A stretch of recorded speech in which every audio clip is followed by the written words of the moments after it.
Hi, good morning everyone. నేను మీ Santosh zoology, Medak Geetha junior college lecturer. ముందుగా మీ అందరికీ 77వ గణతంత్ర దినోత్సవ శుభాకాంక్షలు తెలియజేసుకుంటున్నాను. రిపబ్లిక్ డేని యావత్ భారతదేశం అంతా కూడా జరుపుకునేటువంటి రెండవ అతిపెద్ద పండుగ. మొదటిది ఆగస్టు 15 ఇండిపెండెన్స్ డే, రెండవది జనవరి 26 రిపబ్లిక్ డేగా జరుపుకుంటాం. రిపబ్లిక్ డేని జనవరి 26వ రోజునే ఎందుకు జరుపుకోవాలి?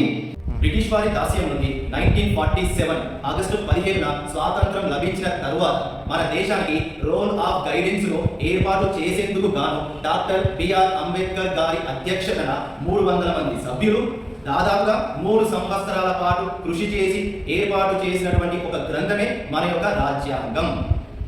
ఈ రాజ్యాంగం అనేది జనవరి 26, 1950వ సంవత్సరంలో అమల్లోకి రావడం జరిగింది. అయితే జనవరి 26వ రోజునే ఈ యొక్క రిపబ్లిక్ డే జరుపుకోవడానికి గాను ఒక కారణం అంటూ ఉన్నది. అంతకు ముందు అంటే 1930వ సంవత్సరం జనవరి 26వ తారీఖున పూర్ణ స్వరాజ్ దినోత్సవంగా జరుపుకునేవారు. అయితే సంపూర్ణ స్వాతంత్రం కావాలని మన స్వాతంత్ర్య సమరయోధులు ఈ జనవరి 26వ తారీఖు నుండే తమ యొక్క పోరాటాన్ని తీవ్రతరం చేయడం జరిగింది.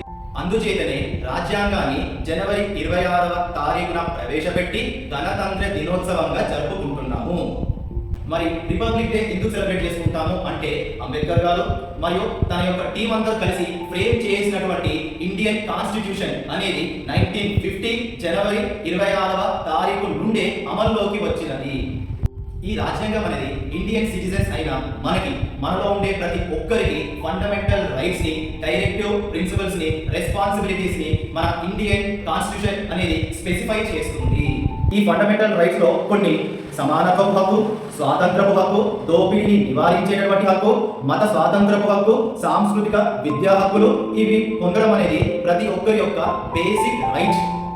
ఇది రాజ్యాంగం విలువలు, భారతదేశం యొక్క నిబద్ధతను తెలియజేసేటటువంటి ఒక ప్రక్రియ. చివరగా నా కంక్లూజన్ ఏంటి అంటే, దేశం కోసం తమ ప్రాణాలను అర్పించినటువంటి ఎందరో మహావీరులకు నా పాదాభివందనాలు తెలియజేసుకుంటూ జై హింద్ అండ్ జై శ్రీరామ్.